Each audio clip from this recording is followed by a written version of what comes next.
வார்த்தைகளில் சிறந்தது வல்லவன் ரஹ்மானின் வார்த்தை என்றும், நடைமுறைகளில் சிறந்தது நபிகளார் ஸல்லல்லாஹு அலைஹி வஸல்லம் அவர்களுடைய வாழ்க்கை வழிமுறை என்றும், அவர்களுடைய வாழ்க்கை வழிமுறைகளுக்கு பின்னால் மார்க்கத்தில் புதிதாக புகுத்தப்பட்டவைகள் கர்மங்களிலே மிக மோசமானவைகள் பித்அத்துகள், எல்லா பித்அத்துகளும் வழிகேடுகள், எல்லா வழிகேடுகளும் மனிதனை நரகத்துக்கு செல்லும் என்று சொன்னவனாக சொற்பொழிவை ஆரம்பிக்கின்றேன். அன்பார்ந்த தாய்மார்களே, சகோதரிகளே, வல்லவன் ரஹ்மானின் பேரருளால் அவனுடைய மார்க்கத்தை படிப்பதற்காக வேண்டி, குர்ஆன் ஹதீஸிலிருந்து ஒரு சில விடயங்களை கேட்டறிவதற்காக வேண்டி நாமெல்லாம் இந்த இடத்தில் ஒன்று கூடியிருக்கின்றோம். நபிகளார் ஸல்லல்லாஹு அலைஹி வஸல்லம் அவர்கள் சொன்னார்கள், மய்யுரிதில்லாஹு பிஹி கைரன் யுஃபக்கிஹுஹு ஃபித்தீன். அல்லாஹ் யாருக்கு நலவை நாடுவானோ அவனுக்கு மார்க்கத்திலே விளக்கத்தை கொடுப்பதாக சொன்னார்கள். எனவே ஒரு மனிதனோடு அல்லாஹ் இரக்கப்பட்டு விட்டால், ஒரு மனிதனுக்கு அல்லாஹ் அருள் புரிய ஆரம்பித்து விட்டால், அவனுக்கு கொடுக்கின்ற மிகப்பெரிய பாக்கியம் அவனுடைய மார்க்கத்திலே குர்ஆன் ஹதீஸிலே விளக்கத்தையும் தெளிவையும் கொடுப்பதுதான். எனவே அந்த அடிப்படையில் அல்லாஹ் எங்களோடு இரக்கப்பட்டு அவனுடைய மார்க்கத்திலிருந்து ஒரு சில விடயங்களை படிக்கின்ற கேட்கின்ற பாக்கியத்தை எனக்கும் உங்களுக்கும் தந்திருக்கிறான் என்று சொன்னால், அந்த அல்லாஹ்வுக்கு நன்றி செலுத்தும் முகமாக இந்த இடத்தில் என்ன சொல்லப்படுகிறது என்பதை காது தாழ்த்தி கேட்டு, சொல்லப்படுகின்ற செய்திகள் குர்ஆன் ஹதீஸுக்கு நேர்பட்டு வரக்கூடிய நிலையில் முடியுமான அளவு எங்களுடைய வாழ்க்கையிலே நாங்கள் அமுல்படுத்தி, நாங்கள் எவற்றையெல்லாம் வாழ்க்கையில் அமுல்படுத்துகின்றோமோ அவைகளை பிற சகோதர சகோதரிகளுக்கு எடுத்துச் சொல்லிக் கொடுக்கின்ற நல்ல மனிதர்களாக வாழ்ந்து நல்லவர்களாக மரணிக்க முயற்சி செய்ய வேண்டும். அன்பார்ந்த இஸ்லாமிய சகோதரர்களே, தாய்மார்களே, சகோதரிகளே, இந்த உலகத்தில் மனிதர்கள் வாழுகின்ற பொழுது தனிமையாக சமூகத்தை விட்டு பிரிந்து, சமூகத்தை விட்டு ஒதுங்கி ஒரு மனிதனால் வாழ முடியாது. உலகத்தில் பிறந்த மனிதன் ஏதோ ஒரு அடிப்படையில் சமூகத்தோடு பின்னி பிணைந்தவனாக கட்டாயம் ஒரு சமூகத்தோடு சேர்ந்து வாழ்ந்துதான் ஆக வேண்டும் என்கின்ற ஒரு நிலையில் இருப்பதை பார்க்க முடிகிறது. எனவே அந்த அடிப்படையில் ஒரு மனிதனை எடுத்துக்கொண்டால், குறைந்தபட்சம் அவன் தன்னுடைய குடும்ப சூழலில் ஒரு மனைவியை வைத்துக் கொண்டு, அல்லது மனைவியோடு சேர்ந்து பிள்ளை குட்டிகளை வைத்துக் கொண்டு, அல்லது ஒன்றுமே இல்லை என்று வருகிற பொழுது தன்னுடைய தாய், தந்தை, சகோதர சகோதரிகள் என்ற அந்த வட்டத்திலாவது சேர்ந்துதான் வாழ வேண்டி இருக்கிறது. அதுக்கு அப்பால நாங்க போய் சிந்தித்தால், ஒரு மனிதன் பொருளாதாரத்தை திரட்டுகின்றான். பொருளாதாரத்தை திரட்டுகின்ற பொழுது பொருளாதாரத்துக்கு என்ற ஒரு சமூகம் வந்துவிடும். பொருளாதார கொடுக்கல் வாங்கலுக்காக வேண்டி பொருட்களை விற்பனை செய்கிற ஒரு சமூகம், பொருட்களை வாங்குகின்ற ஒரு சமூகம் என்று அதற்குள்ளும் மனிதன் சமூகமயப்படுத்தப்படுகின்றான்.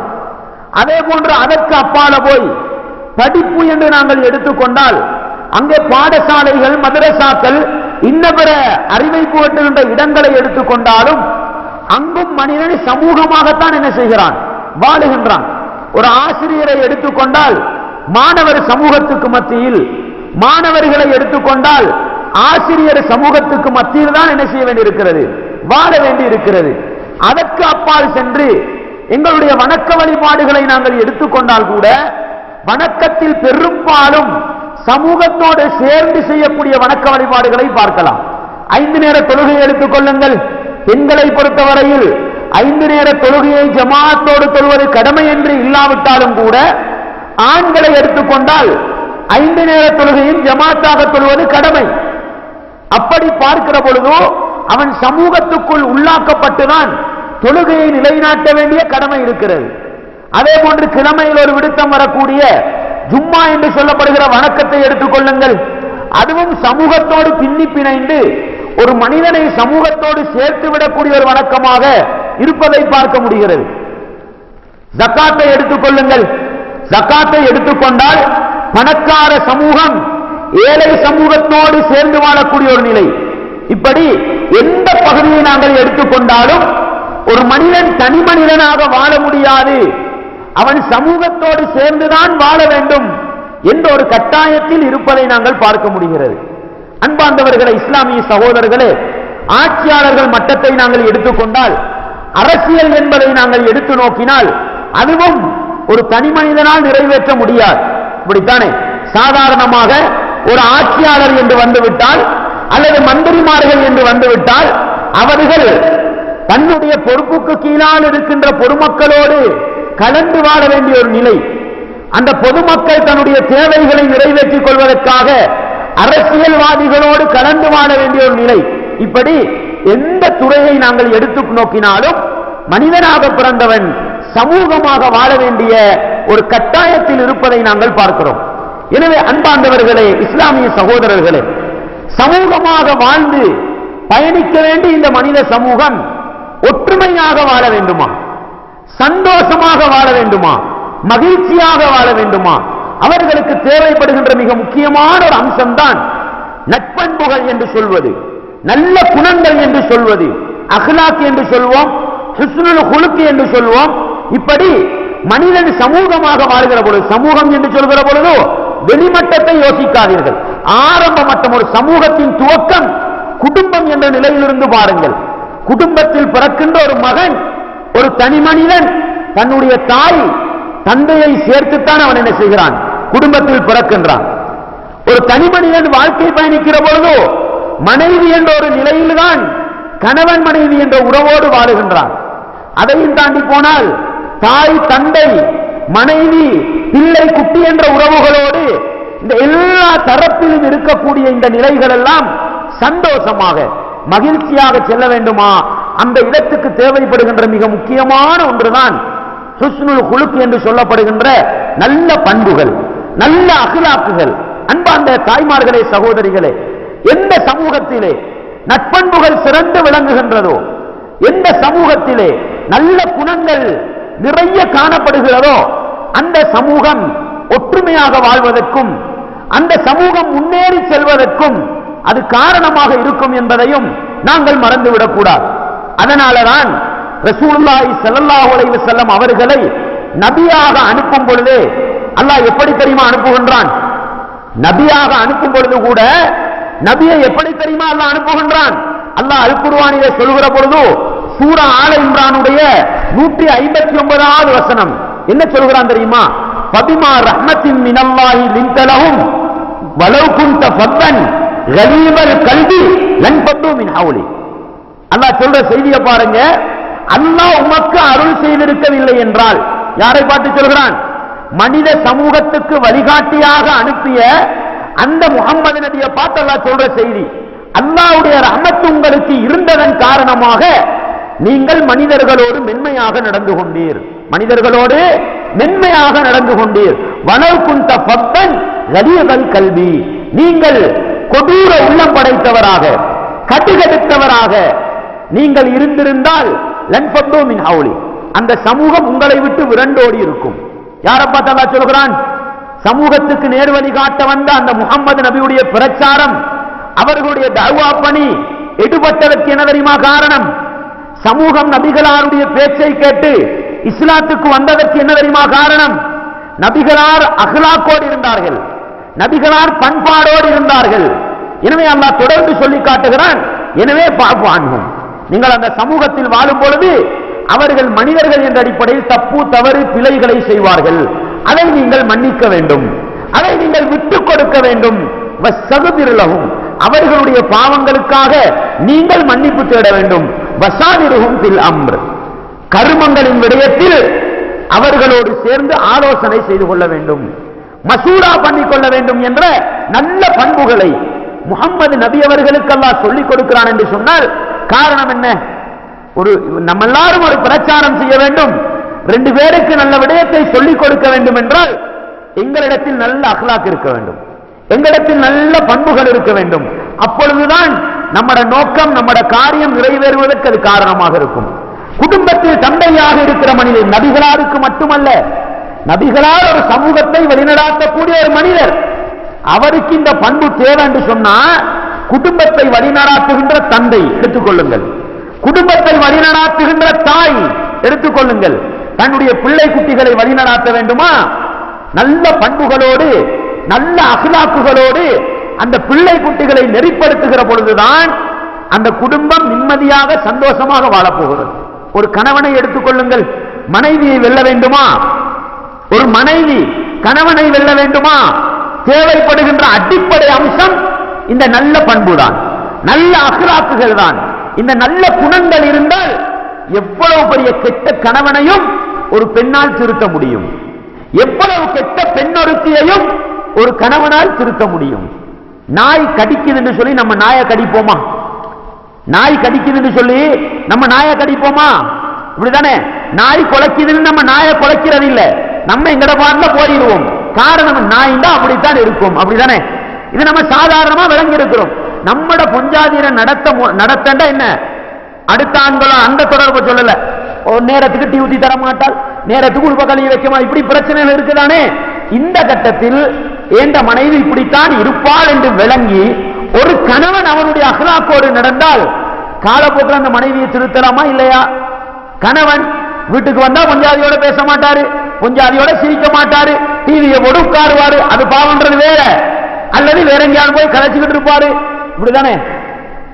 கணவனை விளங்கி கொண்டு மனைவி என்ன செய்ய வேண்டும்? நம்ம அஹ்லாக்கில் இருக்கணும். அவன்கிட்ட அஹ்லாக்கில்ன்றதுக்காக நம்ம அஹ்லாக் இல்லாம நடந்து கொண்டா காலப்போக்கில் அந்த குடும்பம் என்ன செய்யும்? அப்படியே பிரிஞ்சு போறதுக்கு காரணமா இருக்கும். அன்பார்ந்த தாய்மார்களே, சகோதரிகளே, எனவே நபிகளாருக்கு நெருக்கமாக அந்த சமூகம் வந்ததற்கு காரணம், நபிகளாருடைய பிரச்சாரம் எடுபட்டதற்கு காரணமே நபிகளாரத்தின் நல்ல பண்பு, நல்ல அஹ்லாக் என்று அல்லாஹ் அல் குர்ஆனில் சொல்லி காட்டுகிறான். என்றால் சமூகத்தை வழிநடாத்துகின்ற ஒவ்வொரு மனிதனுக்கும் தேவை என்ன தெரியுமா? இந்த நல்ல பண்பு, நல்ல அஹ்லாக்குகள் தான் தேவைப்படுது. பாருங்கள், அல்லாஹ் அல் குர்ஆனிலே சூரத்துல் கலம் 1வது வசனத்திலிருந்து அப்படியே சொல்லிக் கொண்டு வருகிறான். நூன் வல் கலமி வமா யஸ்ருன். நூன் எழுதுகோலின் மீதும் எழுதுபவற்றின் மீதும் சத்தியமாக, மா அன்த பிநிஅமத்தி ரப்பிக பிமஜ்னூன், உங்களுடைய ரப்பின் அருளின் காரணமாக நீங்கள் பைத்தியக்காரன் அல்ல. முகமது நபியை பார்த்தாண்டைய சமூகம் என்ன சொல்லிச்சது? பைத்தியக்காரன் சொல்லிச்சது. பாருங்க, அல்லாஹ் சொல்கிறான், முகம்மதே நீங்கள் யாரல்ல, நீங்கள் பைத்தியக்காரன் அல்ல. வ இன்னலக லஅஜ்ரன் கைர மம்னூன், உங்களுக்கு நிறுத்தப்படாத கூலி என்ன செய்யும்? தொடர்ந்து கிடைச்சு கொண்டே இருக்கும் சொல்லி போட்டு முகமது நபியை பார்த்து அல்லாஹ் சொல்கிறான், வ இன்னக லஅலா குலுகின் அதீம், நபியே நீங்கள் மிகப்பெரிய நற்குணத்தின் மீது இருக்கின்றீர்கள். யாரை பார்த்து அல்லாஹ் சொல்கிறான்? முகமது நபியை பார்த்து, வ இன்னக லஅலா குலுகின் அதீம், நீங்கள் மிகப்பெரிய நற்குணத்தின் மீதுதான் இருந்து கொண்டிருக்கிறீர்கள் என்று நபிகளால் அல்லாஹ் புகழ்ந்து சொல்லக்கூடிய செய்தியை பார்க்கிறோம். அன்பார்ந்தவர்களே, தாய்மார்களே, சகோதரிகளே, இப்னு அப்பாஸ் ரலியல்லாஹு அன்ஹு அவங்க அபூதர் ரலியல்லாஹு அன்ஹு இஸ்லாத்துக்கு வந்த முறையை பத்தி சொல்றாங்க. புகாரியில 3861வது செய்தியாக பார்க்கலாம். அபூதர் ரலியல்லாஹு அன்ஹு என்ன செய்றாங்கன்னு சொன்னா, அவர்களுக்கு கேள்விப்படுது மக்கால ஒரு மனிதர் வந்திருக்கிறதாகவும் அவர் இஸ்லாத்தை பிரச்சாரம் செய்கிறார் என்ற செய்தி கேள்விப்பட்ட உடனே அபூதர் ரலியல்லாஹு என்ன தெரியுமா செய்றாங்க? உடனே தன்னுடைய சகோதரனை பிடிச்சி மக்காவுக்கு அனுப்புறாங்க. அங்க யாரோ ஒரு நபின்னு ஒருத்தர் வந்திருக்கிறாராம், அவர் என்ன சொல்றாருன்னு கொஞ்சம் பாருங்க, அதை போய் பார்த்துட்டு வந்து எனக்கிட்ட சொல்லுங்க என்று சொல்லி தன்னுடைய சகோதரனை பிடிச்சு அனுப்புறார். சகோதரர் என்ன செய்யறாரு? மக்காவுக்கு வாரார். வந்து முகமது நபியை சந்திக்க அவர் இருக்கிற சூழல்ல வாழ்றார்.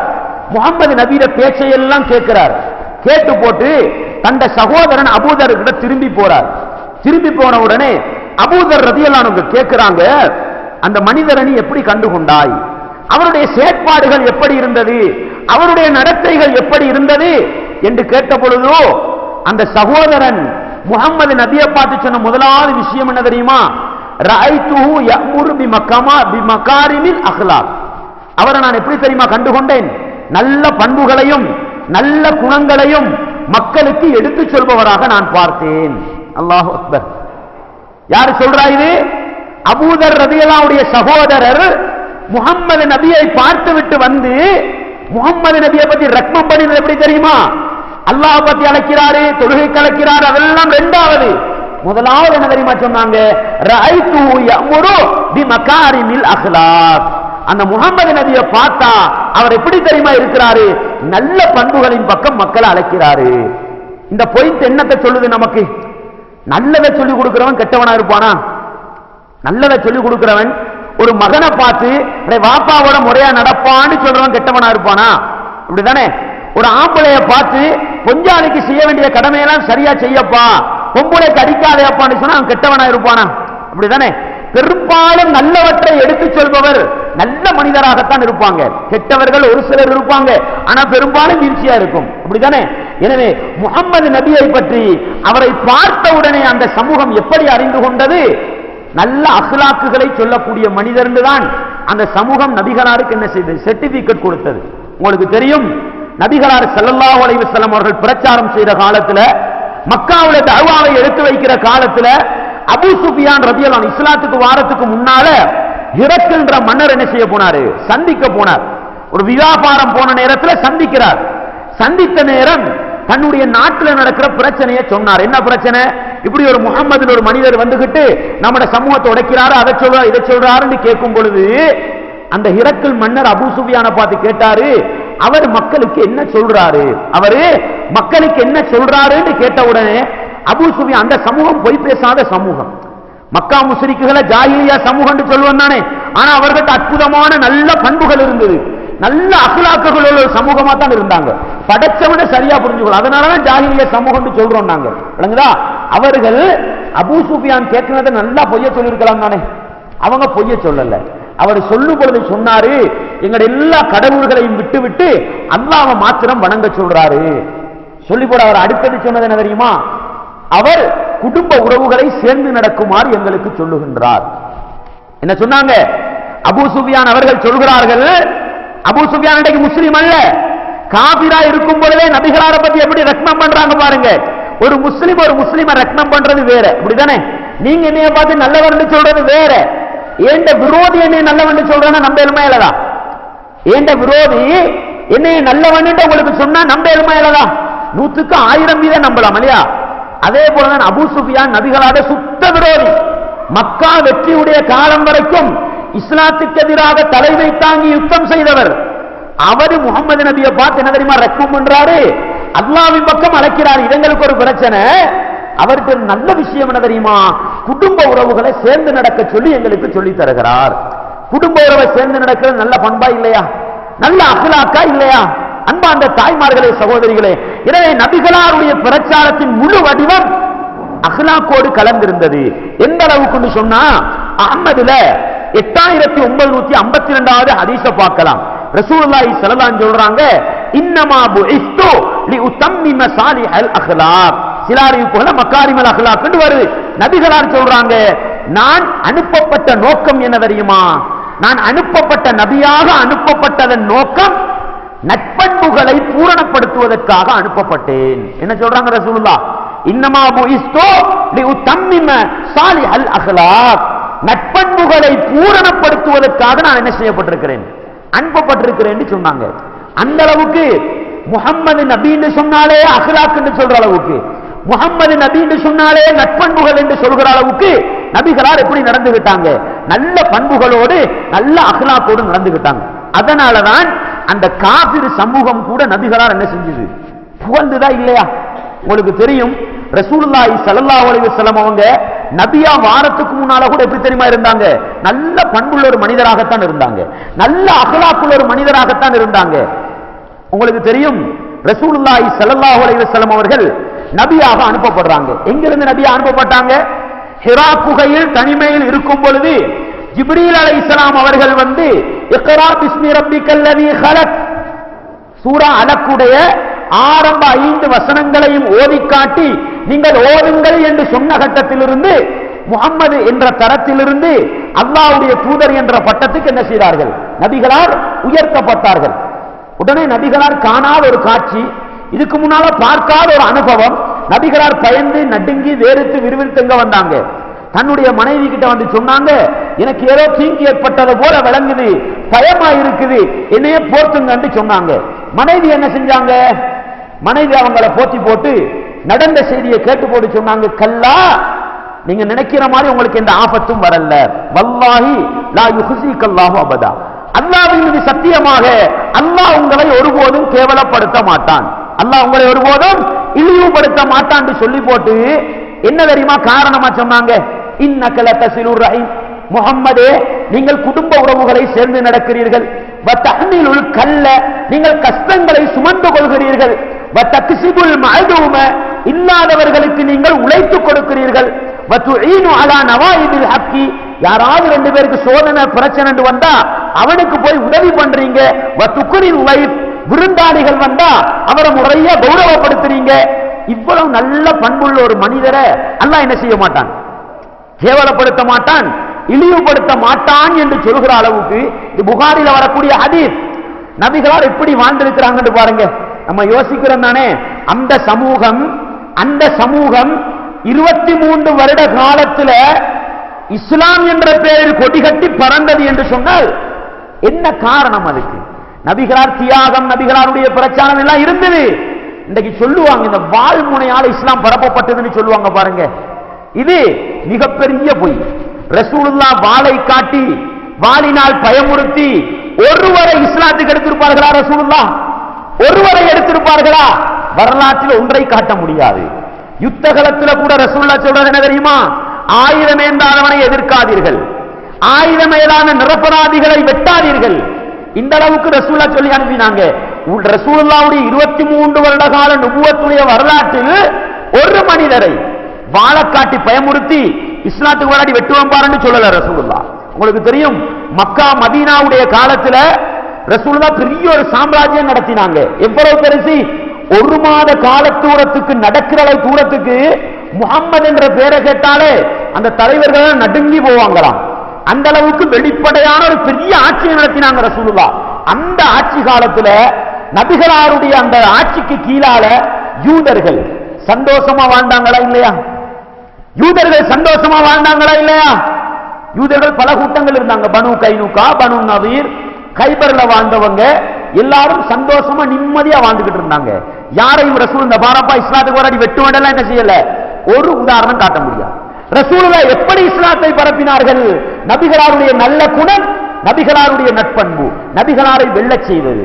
அன்பார்ந்த தாய்மார்களே, சகோதரிகளே, உங்களுக்கு தெரிந்திருக்கும் ரசூலுல்லாஹி ஸல்லல்லாஹு அலைஹி வஸல்லம் அவர்களுக்கு அல்லாஹ் கட்டளை போடுகின்றான், வஅன்திர் அஷீரத்தக்கல் அக்ரபீன், உங்களுக்கு நெருக்கமான உறவுகளுக்கு நீங்கள் அச்சமூட்டி எச்சரிக்கை செய்வீராக என்ற அந்த குர்ஆன் வசனம் இறங்கிய உடனே ரசூலுல்லாஹ் என்ன செஞ்சாங்க? சஃபா மலை குன்றுக்கு மேலே ஏறிக்கொண்டு தந்த குடும்ப உறவுகளை எல்லாம் அழைத்தார்களா இல்லையா? தந்த சாச்சா சாச்சி, மாமா மாமி, தந்த புள்ள குட்டி எல்லாத்தையும் அழைச்சாங்களா இல்லையா? பாத்திமா நாயை கூட பேர் சொல்லி கூப்பிட்டாங்க. எல்லாரும் கூப்பிட்டு கீழே வச்சு அபூ ஜஹல், உத்துபா, ஷைபா, அபூ லஹப் எல்லாரும் இருக்கிற அந்த மஜ்லிஸ்ல ரசூலுல்லாஹ் ஒரு கேள்வி கேட்டாங்க. என்ன கேள்வி கேட்டாங்க? அந்த சமூகத்தை பார்த்து கேட்டாங்க, இந்த மலை குன்றுக்கு பின்னால் உங்களை தாக்குவதற்காக ஒரு குதிரைப்படை வந்திருக்கிறது என்று நான் சொன்னால் நீங்கள் நம்புவீர்களா நம்ப மாட்டீர்களான்னு கேட்டாங்க. களப்பரீட்சை பிரச்சாரத்தை வைக்கிறதுக்கு முன்னால முதலாவது டெஸ்ட் பண்றது, நான் நல்லவனா கெட்டவனா நீங்களே முடிவெடுங்கன்றதை சொல்ல வராங்க. கேட்டாங்க மக்களை பார்த்து, இந்த மலை குன்றுக்கு பின்னால உங்களை தாக்குறதுக்காக ஒரு குதிரைப்படை வந்திருக்குது என்று சொன்னா நம்புவீங்களான்னு கேட்டாங்க. அந்த சமூகம் ஒட்டுமொத்த குரல் என்ன தெரியுமா சொல்லிச்சது? ஆம், நாங்கள் நம்புவோம். நீங்கள் பொய் சொன்னதை நாங்கள் பார்த்ததில்லை, நீங்கள் உண்மையாளர், நீங்கள் சொல்வதை நாங்கள் நம்புகிறோம் என்று சொன்னார்கள். அப்படித்தானே? அன்பார்ந்த தாய்மார்களே, சகோதரிகளே, அதுக்கு பின்னாலதான் ரசூலுல்லாஹ் பிரச்சாரத்தை வச்சாங்க. அது இரண்டாவது விஷயம். இந்த இடத்துல நம்ம படிக்கிற பாடம் என்ன? நபிகளார் தஅவா செய்வதற்கு முன்னால நல்ல பண்புள்ள ஒரு மனிதராக, நல்ல அக்லாக்குள்ள ஒரு மனிதராக இருந்திருக்கிறார் என்பதை நாங்கள் பார்க்க முடிகிறது. எனவே அன்பார்ந்த தாய்மார்களே, சகோதரிகளே, சமூகத்தை வழிநடாத்துவதற்காக, சமூகத்தை நெறிப்படுத்துவதற்காக அனுப்பப்பட்ட தூதரிடத்தில் அக்லாக் நல்ல பண்புகள் இருந்திருக்கிறது என்று சொன்னால் எனக்கும் உங்களுக்கும் கடமை என்ன தெரியுமா? நாங்கள் ஏதோ ஒரு அடிப்படையில் சமூகத்தோடு வாழுகின்றோம். ஒன்றோ குடும்பத்துக்கு பொறுப்புதாரியாக இருக்கிறோம், அல்லது பாடசாலையில் படித்துக் கொடுக்கின்ற டீச்சராக இருக்கிறோம், அப்படித்தானே? அல்லது ஒரு கடையில் தொழில் புரிகின்ற தொழிலாளியாக, அல்லது தொழில் அதிபராக, அல்லது பள்ளியில கடமை புரிகின்ற ஹஸரத்தாக, அல்லது பள்ளியை நிர்வகிக்கின்ற நிர்வாகியாக, ஏதோ ஒரு சமூகத்தில் ஒரு அங்கத்தவனாக நாங்கள் இருக்கிறோம் என்று சொன்னால் அந்த சமூகத்தை வெல்லோணுமா, அந்த சமூகத்தை திருத்தோணுமா, எங்களுக்கு நல்ல பண்புகள், நல்ல அக்லாக்குகள் வர வேண்டும் என்பதை இந்த விடயம் எங்களுக்கு சொல்லித் தருகிறது. அடுத்த கட்டம் பாருங்கள். ரசூலுல்லாஹி ஸல்லல்லாஹு அலைஹி வஸல்லம் அவர்கள் இந்த அக்லாக்க பத்தி எப்படி எல்லாம் சொன்னாங்க. நபிகள் ஸல்லல்லாஹு சொல்றாங்க, புகாரியில் 6035வது செய்தி, புகாரியில் 6035வது செய்தி, முஸ்லிமிலும் பதிவு செய்யப்பட்டிருக்கிறது.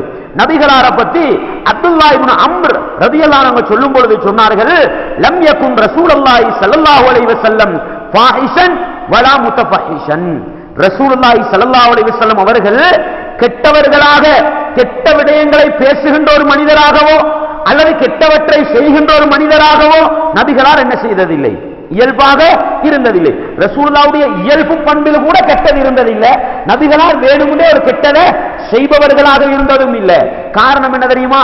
நபிகளார் மக்களை பார்த்து சொல்லுவாங்களாம், இன்ன ஹியாரக்கும், உங்களில் நல்லவர்கள் யார் தெரியுமா, உங்களில் சிறந்தவர்கள் யார் தெரியுமா, அஹாசினுக்கும் அஹ்லாக்கா, உங்களில் நல்ல பண்புள்ளவர்கள் தான், நல்ல குணங்கள் உள்ளவர்கள் தான் உங்களில் சிறந்தவர் என்று யாரு சொல்லுவாங்களாம்? ரசூலுல்லாஹி ஸல்லல்லாஹு அலைஹி வஸல்லம் சொல்லுவாங்களாம் என்ற செய்தியை பார்க்க முடிகிறது. எனவே என்னைய பார்த்து நீங்க பல்லாயிரக்கணக்கான நல்ல மனிதன் என்று சொல்லலாம். எனக்கிட்ட நல்ல பண்பு நல்ல அஹ்லாக் இருந்தா தான் அந்த பட்டத்தை நீங்க தர போறீங்க, அப்படிதானே? சில நேரம் நம்ம மார்க்கத்தை தெளிவா சொல்லும் பொழுது, சத்தியத்தை தெளிவா சொல்லும் பொழுது அட்டாக் பண்றவங்க எதிர்க்கிறவங்க எப்படின்னு சொல்லிட்டு போவாங்க. அதை நம்ம கணக்கெடுக்க வேண்டிய அவசியம் இல்லை. அது ரசூலுல்லாஹ்வுக்கு வந்ததா இல்லையா? அதனாலதான் நபிகளாருடைய நல்ல பண்பை பற்றி சொல்வதற்கு முன்னால படைச்சவன் என்ன தெரியுமா சொன்னான்? நூன் வல் கலமி வமா யஸ்ஸுரூன் மா அன்த பிநிஅமத்தி ரப்பிக பிமஜ்னூன். அல்லாஹ்வுடைய அருளின் காரணமாக நீங்கள் பைத்தியக்காரன் அல்ல என்று அல்லாஹ் சொல்லி போட்டுதான் நீங்க நல்ல பண்புல இருக்கிறீங்க என்று சொன்னாங்க. காரணம் என்ன? நபிகளாரை ஏசினாங்க ஒரு கூட்டம், நபிகளாரை பைத்தியக்காரன் என்றார்கள், நபிகளாரை சூனியக்காரன் என்றார்கள், ஒரு கூட்டம் வெறுமனே பொய்யன் என்றார்கள். சொல்லலையா? இதை பார்த்து நபிகளாருக்கு அஹ்லாக் இல்லைன்னு முடிவெடுக்கிறதா? அப்படி அல்ல. அது கொள்கையோடு இருக்கிற வெறுப்பு, இஸ்லாத்தோடு இருக்கிற கோபத்துக்கு சொல்றது.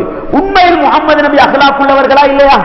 தன்னுடைய மனைவியோடு நடந்து கொண்ட முறை, தன்னுடைய குடும்ப உறவுகளோடு நடந்து கொண்ட முறை, தன்னுடைய சஹாபாக்களோடு நடந்து கொண்ட முறை, அப்படித்தானே? இதை வைத்துதான் முடிவெடுக்க வேண்டும். எனவே இப்ப நம்ம சத்தியத்தை சொல்றோம்டா நம்மளை ஏசத்தான் செய்வாங்க, வஹாபின்னு சொல்லத்தான் செய்வாங்க, யூதண்டா அடிவரணை சொல்லத்தான் செய்வாங்க. இதெல்லாம் வச்சு முடிவெடுக்கிறதல்ல. ஒரு மனிதனோடு நான் கொடுக்கல் வாங்கல் செய்து அவனை ஏமாற்றி விட்டேன், இப்ப அவன் என்ன சொல்லுவான்? நீ எல்லாம் ஒரு முனாஃபிக்னு சொல்லுவானா இல்லையா? இந்த பண்பை சொல்றது, இந்த பகுதியை சொல்றது, கொள்கைக்காக சொல்றதல்ல.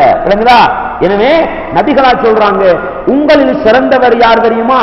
உங்களில் நல்ல பண்புகள் உள்ளவர் தான், உங்களில் அஹ்லாக் உள்ளவர் தான் உங்களில் சிறந்தவர் என்று ரசூலுல்லாஹி ஸல்லல்லாஹு அலைஹி வஸல்லம் அவர்கள் சொல்லக்கூடிய செய்தியை நாங்கள் பார்க்க முடிகிறது. முஸ்லிமில் 6681வது செய்தியை பாருங்க. என்ன ரசூலுல்லாஹ் சொல்றாங்க? நவாஸ் இப்னு சம்ஆன் ரலியல்லாஹு அன்ஹு அவங்க நபிகளார்கிட்ட வாராங்க.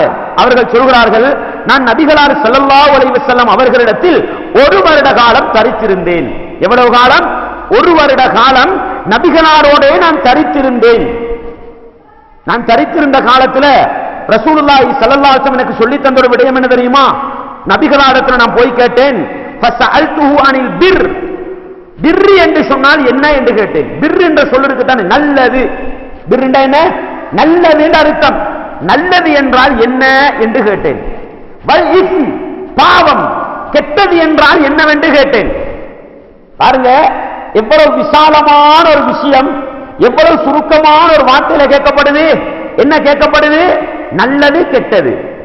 நல்லது என்றால் என்ன, கெட்டது என்றால் என்னவென்று கேட்கப்பட்டது. நம்ம நல்லது எப்படி யோசிப்போம்? 5 நேரம் தொழுகிறது என்று யோசிப்போம், அப்படித்தானே? அல்லது வேற வேற என்னமாலும் பெரிய மலோடைக்கிற விஷயத்தை நாங்கள் யோசிப்போம். ரசூலுல்லாஹி ஸல்லல்லாஹு அலைஹி வஸல்லம் என்ன தெரியுமா சொன்னார்கள்?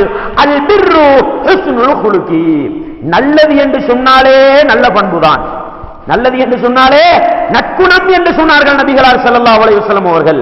பாவத்தை பற்றி சொல்லும் பொழுது சொன்னார்கள், நம்மளும் சில நேரத்தில் பாவம் உண்டா என்னாண்டு வரைவிலக்கணம் தேடி இருப்போம், அப்படிதானே? குற்றம் செய்த மனம் குறுகுறுக்கும் சொல்லுவோம் பாருங்க. குற்றம் என்று சொன்னா என்ன தெரியுமா? பாவம் என்றால் என்ன தெரியுமா? மஹாக்கஃபி நஃப்ஸிக. ரசூலுல்லாஹ் சொன்னாங்க, நீ எதை செய்தால் உன்னுடைய உள்ளம் குறுகுறுக்குமோ அதுதான் பாவம் என்றார்கள். வகரிஹ்த அன் யத்தலிஅ அலைஹின் நாஸ், மனிதர்கள் பார்த்து விடக் கூடாது என்று நீ எதை விரும்புவாயோ அது பாவம் சொன்னாங்க ரசூலுல்லாஹ். ஆனா இந்த ஒரு சில பாவம் இருக்குது, விளங்குதா? ஒரு சில பாவத்தை செஞ்சாதான் நல்லது, அப்படிதானே? நல்லா சிகரெட் தம் அடிச்சுட்டு வந்தா அவரை விட கலசானால் இருக்கிறான்னு பேசுவாங்க, அதல்ல, விளங்குதா? ஆனா சிகரெட்டை குடிக்கிறவங்க உள்ளம் என்ன சொல்லும்? அடே அல்லாஹ் என்னைய தண்டிப்பானோ, அது ஒரு பகுதி. இப்ப நான் பயம் பண்றேன், உங்களுக்கு முன்னால படம் பார்க்கறத நான் விரும்புவேனா? இப்படித்தானே? நான் நல்லா ஒரு படத்தை பார்த்து உட்கார்ந்துகிட்டு இருக்கிறேன், நல்லா பாதுகாக்கட்டும். என் மனசு என்ன சொல்லும்? இந்த நேரத்தில் யாரும் வந்துடப்படா. அப்படித்தானே? அப்படித்தானே? நல்லவங்க செய்யறது அதுதான் ரசூலா சொல்றாங்க. பாவம் என்பது ஒன்று, நீங்க ஒரு வேலையை செஞ்ச பிறகு உள்ளம் அப்படியே சுத்தும், என்னடா செஞ்சிட்டு சுத்தும், அது பாவம். பெரிய நீங்க மிச்ச தூரம் போக தேவையில்ல, பாவம் செஞ்சா இல்லையான்னு பார்க்க.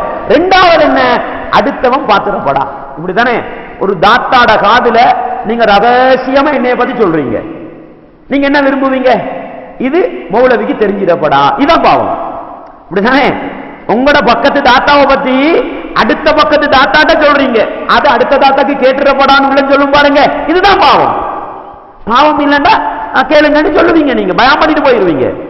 அடுத்தவனை கேட்கப்படா பாவம்ன்றதுனாலதான் தனியா சொல்றோம் நம்ம. இப்படிதானே? எனவே அன்பார்ந்த தாய்மார்களே, சகோதரிகளே, ரசூலுல்லாஹ் சொன்னாங்க அது இரண்டாவது பகுதி.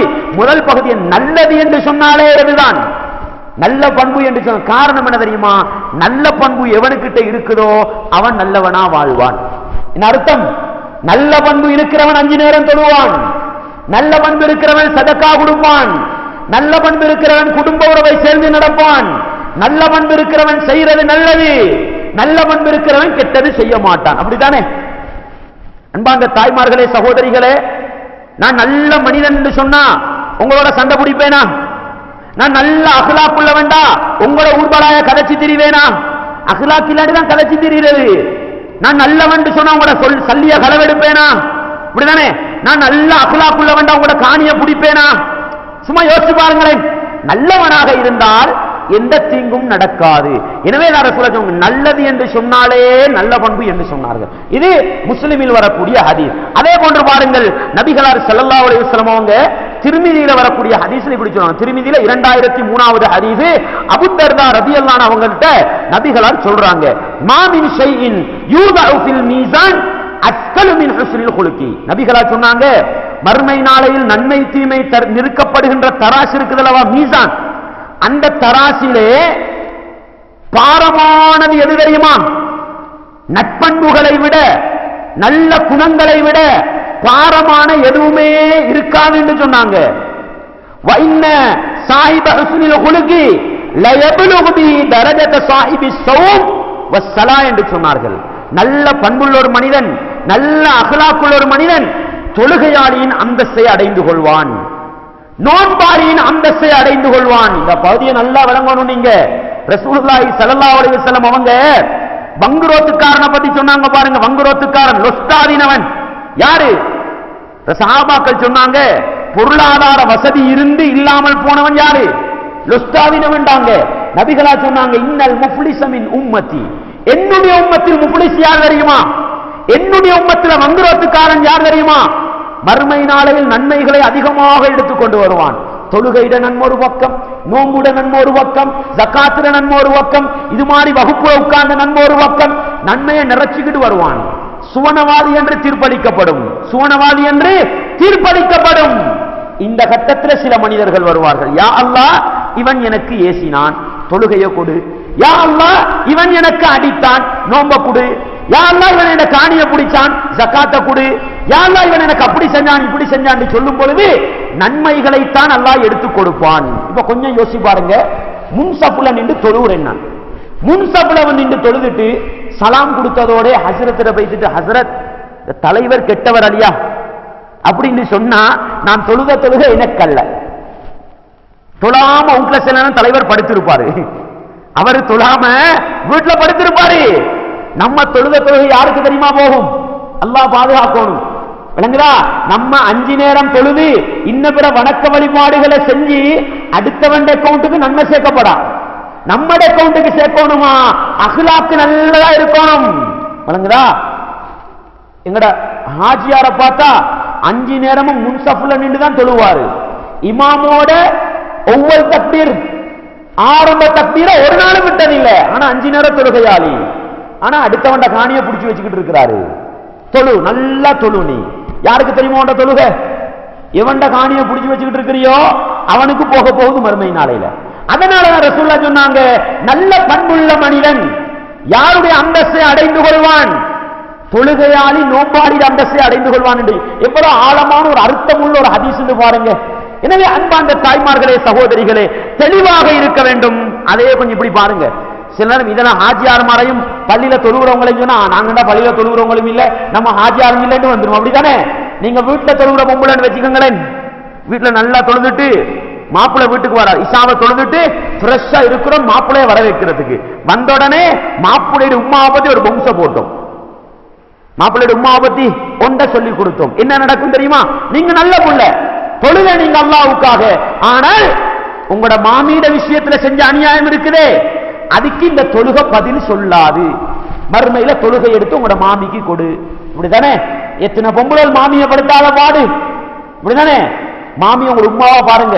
மாமிய உங்க உம்மா ஏன் தெரியுமா? நாங்க செய்யற வணக்க வழிபாடுகளுக்கு மறுமையில ஒரு பக்கம் மாமி வந்து நிக்க கூடாது, இன்னொரு பக்கம் மதுனிமார் வந்து நிக்கப்படாது, இன்னொரு பக்கம் மாப்புளைய நானா தம்பிமார் வந்து நிக்க கூடாது, இன்னொரு பக்கம் மாப்புளைய வந்து நிக்கவும் கூடாது. அப்படிதானே? அன்பார்ந்தவர்களே, தாய்மார்களே, சகோதரிகளே, எனவே நம்ம எந்த அளவுக்கு 5 நேரம் தொழுகிறோமோ, நோன்பு பிடிக்கிறோமோ, ஜகாத்து கொடுக்கிறோமோ, அதை விடவும் பன்மடங்கு நல்ல பண்புகளை எடுத்துக்கொள்வோம், நல்ல அக்லாக்குகளை வரவழைத்துக் கொள்வோம். பாருங்கள், ரசூலுல்லாஹி ஸல்லல்லாஹு அலைஹி சொல்றாங்க திருமிதியில 1162வது செய்தி, அக்மலுல் முஃமினீன ஈமானன். மூமின்டா உங்களுக்கு தெரியும் தானே? மூமின் என்று சொன்னா ஈமானுடைய 6 அம்சங்களை நம்பி, இஸ்லாத்துடைய அடிப்படைகளை நம்பி வாழ்றவன் மூமின். அப்படித்தானே? நம்ம விளங்கின மூமின். ரசூலுல்லாஹி என்ன தெரியுமா சொன்னா? அக்மலுல் முஃமினீன ஈமானன். மூமின்களிலே பரிபூரணமான ஈமான் உள்ளவன் யார் தெரியுமா? அப்ப மூமின்ல குவாலிட்டி இருக்குது. பேர் வாங்கி முஸ்லிம், லேபல் முஸ்லிம், ஜும்மா தொழுற முஸ்லிம், அப்படித்தானே? 4 நேரம் தொழுற முஸ்லிம், இப்படி பல ஜாதி முஸ்லிம் இருக்கிறாங்க பாருங்க. ரசூலுல்லாஹ் சொல்றாங்க, ஈமானில் பரிபூரணமான மூமின் யார் தெரியுமா? அஹ்சனுஹும் குலுகா. நல்ல பண்புள்ளவர்கள் தான், நல்ல குணமுள்ளவர்கள் தான், நல்ல நடத்தையுள்ளவர்கள் தான் மூமின்களில் பரிபூரணமான ஈமான் உள்ளவர்கள் சொன்னாங்க. அல்லாஹ்வை நம்பி இருக்கிறோம், சுவர்க்கம் கிடைக்கும், 5 நேரம் தொழுகிற நன்மை கிடைக்கும், அதுல சந்தேகம் இல்லை. ஆனா பரிபூரணத்தை அடைய வேண்டுமா? நம்மகிட்ட எது வரணும்? அஹ்லாக் வரணும், நல்ல பண்புகள் வரணும். அடுத்த கட்டம் பாருங்க, ரசூலுல்லாஹி ஸல்லல்லாஹு அலைஹி வஸல்லம் அவங்க சொல்றாங்க முஸ்லிம்ல 1848வது செய்தி. நம்ம எல்லாரும் ஆரம்ப தக்பீர் கட்டினா என்ன சொல்வோம்? ஆரம்ப தக்பீர் சொல்றோம் பாருங்க, தொழுகையில நுழையிறதுக்கு. அதை நுழைஞ்சா முதலாவது நம்ம சொல்றது வஜ்ஜஹ்து வஜ்ஹிய லில்லதீன் ஒரு துஆவை ஓதுவோம். துஆவுல் இஸ்திஃப்தாஹ் அரபுல சொல்லுவோம். நாங்க துஆ ஒன்று ஓதுவோம். நமக்கு தெரிஞ்சது பெரும்பாலும் நம்ம பாடமாக்கி வச்சிருக்கிறோம், இன்ன ஸலாத்தி வ நுஸுகி வ மஹ்யாய வ மமாத்தி லில்லாஹி ரப்பில் ஆலமீன் லா ஷரீக லஹு. அதோட நம்ம நிப்பாட்டி கொள்வோம். என்ன நம்மட துஆ அதோட முடியும். ஆனா முஸ்லிம்ல 2 மாதிரி வருது. இவ்வளவோட நின்ற ஹதீஸும் வருது, இன்னொரு ஹதீஸ் வருகிறது. ரசூலுல்லாஹி ஸல்லல்லாஹு அலைஹி வஸல்லம் அவங்க தொழுகைக்காக நின்று விட்டால் எந்த துஆ ஓதுவாங்களாம்? இத ஓதுவாங்களாம். அதை தொடர்ந்து ஒரு பகுதி வருது பாருங்க. இப்படி அல்லாஹும்ம அன்தல் மலிக் லா இலாஹ இல்லா அன்த ரப்பி வ அன அப்துக ظلمت نفسي واعترفت بذنبي فاغفر لي ذنوبي جميعا انه لا يغفر الذنوب الا انت என்ற இந்த துஆ வந்துட்டு அதுக்கு பின்னால் ஒரு துஆ வருது. என்ன தெரியுமா? இது தொழுகையில ஆரம்ப தக்பீருக்கு பின்னால ரசூலுல்லாஹ் ஓதின ஒரு துஆ. அதுல எதை தெரியுமா ரசூலுல்லாஹ் கேக்குறாங்க பாருங்க, வஹ்தினி லி அஹ்ஸனில் அக்லாக். யா அல்லாஹ், எனக்கு நல்ல பண்புகளை காட்டுவாயாக, எனக்கு நல்ல பண்புகளை தந்து விடுவாயாக. லா யஹ்தி லி அஹ்ஸனிஹா இல்லா அன்த. நல்ல பண்புகளுக்கு உன்னை தவிர வேறு யாராலும் என்ன செய்ய முடியாது, நேர் வழி காட்ட முடியாது. வஸ்ரிஃப் அன்னி ஸய்யிஅஹா, என்னிடத்தில் இருக்கிற கெட்ட பண்புகளை போக்கி விடுவாயாக. லா யஸ்ரிஃப் அன்னி ஸய்யிஅஹா இல்லா அன்த. என்னிடத்தில் இருக்கிற கெட்ட பண்புகளை உன்னை விட வேற யாரையும் என்ன செய்ய முடியாது, நீக்க முடியாது என்று சொல்லி அந்த வஜ்ஜஹ்துட துஆல ஒரு எக்ஸ்ட்ரா ஒரு துண்டு இருக்குது. நம்ம ஓதுறதுக்கும் ஹதீஸ் இருக்குது, இது இன்னொரு ஹதீஸ். அதுல கொஞ்சம் விசாலமா பரிபூரணமா வருது. விளங்குதா? அதுல எப்படி ரசூலுல்லாஹ் துஆ கேக்குறாங்க? ஆரம்ப தக்பீர் கட்டின உடனே வஹ்தினி லி அஹ்ஸனில் அக்லாக் லா யஹ்தி லி அஹ்ஸனிஹா இல்லா அன்த வஸ்ரிஃப் அன்னி ஸய்யிஅஹா லா யஸ்ரிஃப் அன்னி ஸய்யிஅஹா இல்லா அன்த. இந்த துஆவை பாடமாயிக்கங்க. இந்த துஆவை எல்லா நேரத்திலும் அதிகம் கேளுங்க. யா அல்லாஹ், நீதான் எனக்கு நேர்வழி காட்ட வேண்டும், நீதான் எனக்கு நல்ல அக்லாக்குகளை தர வேண்டும், உன்னை தவிர நல்ல அக்லாக்குகளை தருவதற்கு வேறு யாரும் இல்லை. என்னிடத்தில் இருக்கிற கெட்ட பண்புகளை போக்கிவிட வேண்டும், உன்னை தவிர யாராலும் போக்க முடியாது. இது நம்ம அதிகமா கேட்க வேண்டிய ஒரு இது. அப்படித்தானே? நம்மளை அறியாமலே நம்ம மிருகமா போயிடுறோம், நம்மளை அறியாமலே நம்ம கெட்டவனா போயிடுறோம். அப்படித்தானே? நம்மளோட நல்லா இருக்கும் வரைக்கும் நல்ல பண்பு நல்ல அகலாக். அப்படித்தானே? மௌலவியா பாணி வட்டியும் சின்ன ஒரு பிரச்சனை நடந்தா அப்படித்தானே கொடுக்கிற சோத்தையும் நிப்பாட்டியாச்சு, கொடுக்கிற சோத்தையும் நிப்பாட்டியாச்சு. பள்ளிக்கு கொடுக்கிற மாசம் கொடுக்கிற 100 ரூபாய் அதையும் மார்க்கத்துக்காக கொள்கைக்காக வேற சொந்த பிரச்சனைக்காக சொந்த விவாகம். இவ்வளவுதான் நம்மட அகலாக், இவ்வளவுதான் நம்மட அகலாக் இருக்குது. அல்லாஹ் என்ன கேட்க சொன்ன, ரசூலை எப்படி கேட்கிறாங்க? யா அல்லாஹ் எனக்கு நேரான நல்ல பண்புகளின் பக்கம் நேர்வழியை காட்டு. அதிகமா கேட்கும். ஏன் இன்னைக்கு நான் உங்களுக்கு முன்னால அபுகஸ்ஸலாம மக்கள் நல்லவங்கன்னு பேசிக்கிட்டு இருப்பேன், எனக்கும் உங்களுக்கும் சின்ன பிரச்சனை நடந்தா காரி துப்பிட்டு போய் இதான் மனுஷன் நிலைமையா இருக்கு. இப்படிதானே? இப்படியெல்லாம் அகலாக்கு இருக்கப்படா. நேரத்துக்கு நேரம் இடத்துக்கு இடம் பிறண்டு பிறண்டு உருண்டு உருண்டு இருக்கிற அகலாக்கு இந்த அகலாக்கு இருக்கக்கூடாது. ஒரு அக்மலுல் முஃமினீன ஈமானன், எங்கட ஈமான் பரிபூரணம். நாங்க உண்மையான மூமின் என்று சொன்னால் நல்ல அகலாக் உள்ளவர்களாக நல்ல பண்புள்ளவர்களாக இருக்க வேண்டும் என்பதை நானும் நீங்களும் உள்ளத்தில் ஆழமாக நிறுத்திக் கொள்ள வேண்டும். எனவே அன்பார்ந்த தாய்மார்களே, சகோதரிகளே, அந்த அடிப்படையில் அகலாக் என்பது பல அமைப்புகளை கொண்டிருக்கிறது. ரசூலுல்லாஹ்வுடைய வாழ்க்கையில நடந்த ஒரு சில அகலாக்குகளை பாருங்க. ரசூலுல்லாஹ் என்று சொல்லும் பொழுது நம்ம சாதாரணமா நினைக்க கூடாது. இந்த பள்ளியில பயான் பண்றோம் பாருங்க ஹஸ்ரத், பள்ளியில இமாமத்து செய்றார் பாருங்க ஹஸ்ரத், எங்கட நாட்டு ஜனாதிபதி, இவங்களை மாதிரி அந்தஸ்தெல்லாம் வச்சு மாத்திர கூடாது. முஹம்மது நபின்றவங்க எப்படிப்பட்டவங்க தெரியுமா? சுவனத்திர கதவை முதலாவது தட்டுறவர், சுவனத்திர கதவை முதலாவது தட்டக்கூடியவர். 1 மாத காலம் பயணம் செய்யற தூரம் அளவுக்கு முஹம்மது என்ற பேரு கேட்டாலே விரோதிகள் எல்லாம் நடுங்கி போற அளவுக்கு அற்புதமான ஒரு ஆட்சி நடத்திய மனிதர். இப்படிதானே?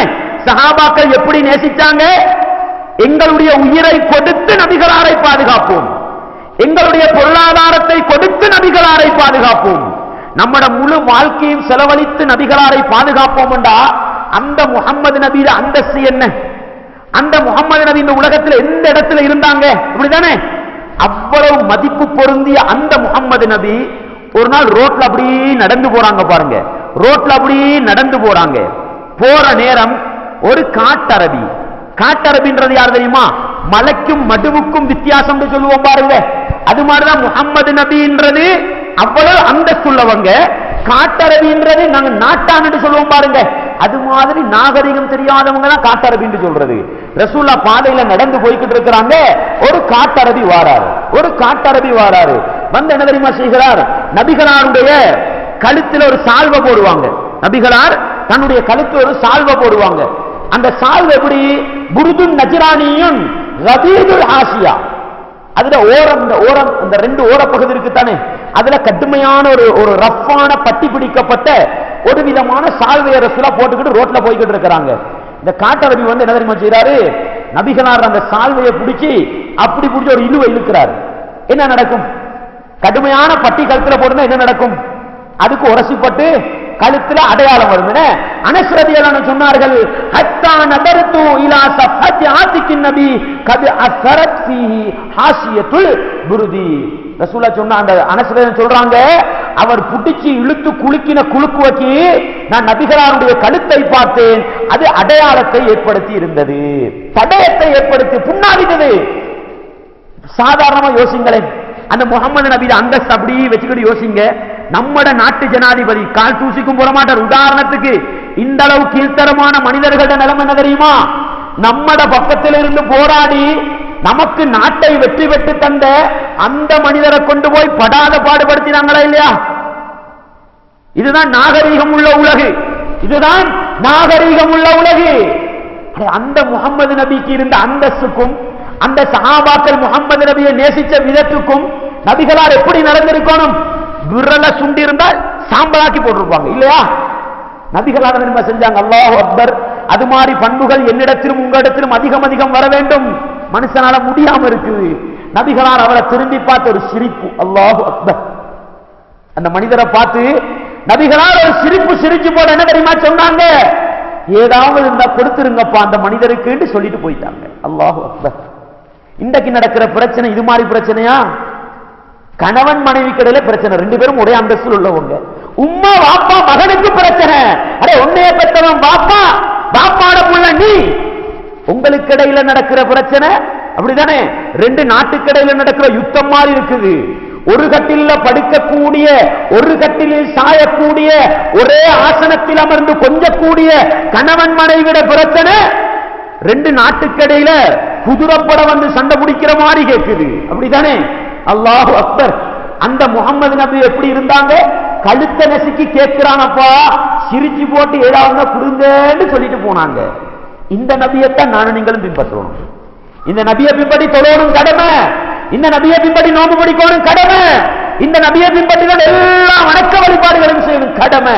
அதே போன்றுதான் அதே உத்தமர் எங்களுடைய உயிரை விட மேலான அந்த முகமது நபியுடைய அஹ்லாக்குகளும் பண்பாடுகளும் நல்ல பண்புகளும் எங்களிடத்தில் வர வேண்டும். பாருங்கள், ரசூலுல்லாஹி சும்மா ரசூலுல்லாஹ்வுடைய அஹ்லாக்க நம்ம பேசாட்டி நமக்கு அஹ்லாக் வராது. தலைப்பு பெருசி, ஒரு சில விடயத்தை சொல்றேன் பாருங்க. ரசூலுல்லாஹி ஸல்லல்லாஹு அலைஹி வஸல்லம் அவர்கள் ஆயிஷா நாயகி பக்கத்துல உட்கார்ந்துகிட்டு இருக்கிறாங்க. ஒரு யூதன் வருகிறான், நபிகளாரை பார்த்து அஸ்ஸலாமு அலைக்கும் என்றான். அஸ்ஸலாமு லாம் அலிஃப் வந்தால் அல்லாஹ்வுடைய சாந்தி உங்களுக்கு உண்டாகட்டும் அர்த்தம். அந்த லாம எடுத்து போட்டு அலிஃப போட்டு அஸ்ஸாமு என்று சொன்னா உங்களுக்கு நாசம் உண்டாகட்டும் அர்த்தம். ஒரு லாம எடுத்தா சரி. நபிகளாரை பார்த்து உனக்கு நாசம் உண்டாகட்டும் சொன்னா ஒரு மனைவிட நிலைமை எப்படி இருக்கும்? மனைவிட நிலைமை எப்படி இருக்கும்? மனைவி உனக்கு நாசமும் உனக்கு கேடு உண்டாகட்டும் பதுவா செய்ய ரசூலுல்லாஹ் என்ன தெரியுமா சொன்னாங்க? ஆயிஷாவே மகளன் யா ஆயிஷா, ரிஃப்கன் யா ஆயிஷா, ஆயிஷாவை கொஞ்சம் சாஃப்ட்டா நடந்துக்கங்க, ஆயிஷாவை கொஞ்சம் மென்மையாக நடந்து கொள்ளுங்கள். அவன் ஏசினான் என்பதற்காக நம்ம திருப்பி ஏசுறதா? நான் சொன்ன பதிலை நீங்க பார்க்கலையா? அவன் எனக்கு பதுவா செஞ்சதுமே, ஆனா நான் அவனுக்கு திருப்பி பதுவா செய்யல. நீ எனக்கு எதை கேட்டியோ அதை உனக்கு உண்டாகட்டும், அவ்வளவுதான். ரசூலா பதுவா செய்யல. நான் சொன்னது போதுமே, நீ ஏன் ஏசுகிறாய்? யாரை கண்டிச்சாங்க? தன்னுடைய யாரை கண்டிச்சிருக்கணும்? நானும் நீங்களும் யாருக்கு ஏசுவோம்? அப்படிதானே? தந்த மனைவியை கண்டித்தார்கள், ஏசியவனுக்கு ஒன்றும் சொல்லவில்லை. பண்பார்ந்த தாய்மார்களே, சகோதரிகளே, நம்மட முன்மாதிரி அந்த உத்தமர் அந்த முஹம்மது நபியுடைய அஹ்லாக்கு பண்பாடுகளை பார்த்தா ஆச்சரியத்திலும் ஆச்சரியமானது. இன்னொரு செய்தியை மட்டும் சொல்லி நான் முடிச்சு கொள்றேன் பாருங்க. இந்த கட்டம் எப்படிப்பட்ட கட்டம் யோசிச்சு பாருங்க. நானும் நீங்களும் அது போன்ற இடங்களை சந்திக்கலான்னு சொல்லணும். ஆனா நமக்கிட்ட அஹ்லாக்குன்றது பூச்சியத்திலும் பூச்சியம். அப்படிதானே? ரசூலுல்லாஹி ஸல்லல்லாஹு அலைஹி வஸல்லம் அவர்களை கடுமையாக எதிர்த்த ஒருவர் தான் சுமாமத் இப்னு உசால் என்று சொல்லப்படுபவர். இஸ்லாத்தை எதிர்க்கிறதுல கடுமையாக ஈடுபட்டவர், இஸ்லாத்தை குழி தோண்டி புதைக்கணுங்கிறதுல கண்ணும் கருத்துமா இருந்தவர். அந்த ஆட்சி தலைவர் கைதியாக பிடிபட்டு வருகிறார். ரசூலுல்லாஹ்வுக்கு பழி வாங்கி இருக்கலாமா இல்லையா? ரசூலுல்லாஹ்வுக்கு 2 அட்டியை போட்டு இருக்கலாமா இல்லையா? ரசூல் என்ன தெரியுமா செஞ்சாங்க? பள்ளியில் இருக்கிற ஒரு தூண்ல கட்டி போட சொன்னாங்க. பள்ளியில் இருக்கிற ஒரு தூண்ல கட்டி போட சொன்னாங்க. எதுக்கு தெரியுமா? தண்டனைக்கல்ல, மனசு மாறுதா இல்லையான்னு பார்ப்போம். ஒரு நாள் கட்டி வச்சிருந்தாங்க. அடுத்த நாள் காலையில போய் கேட்டாங்க, சுமாமாவே உண்ட மனநிலை எப்படி இருக்குது? இந்த கட்டத்தில் அந்த விரோதி சொன்ன வார்த்தையை பாருங்க. அவன் சொன்ன வார்த்தையை பாருங்க, முஹம்மதே, நீர் என்னை கொலை செய்தால் நான் கொலை செய்யப்படுவதற்கு தகுதியானவன். என்ன சொல்றான்? நீர் என்னை கொலை செய்தால் நான் கொலை செய்யப்படுவதற்கு தகுதியானவன். அடே, குற்றவாளியே குற்றத்தை ஏற்றுக்கொள்கிறான். என்ன? நீர் என்னை விடுதலை செய்தால் நான் நன்றி உள்ள ஒரு மனிதனாக நடந்து கொள்வேன். இஸ்லாத்துக்கு மாறண்டெல்லாம் சொல்லல. 2வது நாளும் அதே நிலைமையில. 2வது நாள் முடிஞ்சு ரசூலா வந்து கேட்டாங்க, சும்மாவே மனநிலை எப்படி இருக்குது? மாறி இருக்குதா? இல்லை. நீர் கொலை செய்தால் நான் கொலை செய்யப்படுவதற்கு தகுதியானவன், என்னை விடுதலை செய்தால் நன்றி உள்ளவனா? நன்றி உள்ளவன் என்ன? திருப்பி நான் உங்களோட யுத்தத்துக்கெல்லாம் சண்டைக்கெல்லாம் வந்துட்டு அதான் சொல்றான். 3வது நாள் கட்டி போட்டாங்க. 3வது நாள் முடிஞ்சோன்னு போய் கேட்டாங்க, அதே பதில், எந்த வித்தியாசமும் இல்ல. ரசூலுல்லாஹ் நாங்க அவரை அவிழ்த்து விடுங்க, அவர் போகட்டும். அல்லாஹு அக்பர். நடந்தது என்ன தெரியுமா? அவிழ்த்து விடப்படுகிறார். அவருக்கு உடனே அவரை படையை கூட்டிட்டு வந்து இன்னொரு சண்டித்தனம் காட்டி இருக்கலாம், அப்படித்தானே? ஆனா நபிகளார் அந்த 3 நாளும் நடந்து கொண்ட முறையை பார்த்த அந்த விரோதி ஒரு பள்ளத்தாக்குக்கு போய் குளித்து சுத்தப்படுத்திக் கொள்கிறார். திருப்பி நபிகளாருடைய மஜ்லிஸுக்கு வருகிறார். அல்லாஹ்வின் தூதரே, நான் இஸ்லாத்துக்கு வர ஆசைப்படுகிறேன், எனக்கு ஷஹாதாவை சொல்லித்தாருங்கள் என்று சொன்னார்கள். நபிகளார் ஷஹாதாவை சொல்லிக் கொடுக்க இஸ்லாத்துக்கு வந்த அந்த இஸ்லாத்தின் மிகப்பெரிய விரோதி முஹம்மது நபியை பார்த்து என்ன தெரியுமா சொன்னாங்க? சொன்ன வார்த்தையை பாருங்க, முஹம்மதே முஹம்மதே, இன்று வரைக்கும் இந்த உலகத்தில் எனக்கு வெறுப்பான ஒரு முகம் என்று சொன்னால் அது உங்களுடைய முகம்தான். ஆனா இந்த கதை எனக்கு விருப்பமான முகமாக மாறிவிட்டது. அல்லாஹு அக்பர். இன்று வரைக்கும் இந்த உலகத்தில் எனக்கு வெறுப்பான ஒரு மார்க்கம் என்று சொன்னால் அது இஸ்லாம் தான்.